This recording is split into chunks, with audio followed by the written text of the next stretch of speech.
புதன்கிழமை அப்படிங்கிறப்போ நமக்கு வந்து பணம் கையில் தங்குகின்ற ஒரு அற்புதமான நாள். அதனால தான் நிறைய பேர் சொல்லுவாங்க, புதன்கிழமை நிறைய பேத்துக்கு பணம் கொடுக்க மாட்டாங்க. எதற்காக அப்படின்னா, அந்த பொண்ணும் பொருளும் உள்ள நாள் தான் அந்த புதன்கிழமை. அந்த கிழமையன்று அவங்க கைவிட்டு பணம் போகுது அப்படின்னா, அவங்களுக்கு அடுத்து பணம் சேராது. அப்படிங்கிறதுக்காக இது கிராமத்தில் நிறையா ஃபாலோ பண்ணுவாங்க.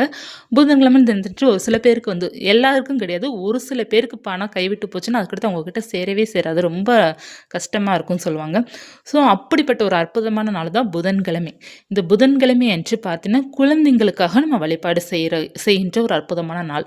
அதாவது குழந்தைங்க வந்து நல்லா படிக்கணும், கல்வி வளர்ச்சியில் அவங்க முன்னேறணும் அப்படிங்கிறதுக்காகவும் நம்ம வராகி அன்னையை புதன்கிழமை வழிபாடு செய்யணும். மாலை 6 மணிக்கு மேலே பச்சை பயிறு தீபம் ஏற்றி ஏலக்காய் வைத்து நம்ம மாலை போட்டு ஒரு டம்ளர் பால் வைத்து அதில் ஏலக்காய் தட்டி போட்டு நம்ம நெய்வேத்தியம் பண்ணி அந்த பாலை வந்து குழந்தைங்களுக்கு கொடுத்து நம்ம வழிபாடு செய்யும்போது குழந்தைங்கள் கல்வியில் இன்னமும் நல்லா கவனித்து படிக்க ஆரம்பிப்பாங்க.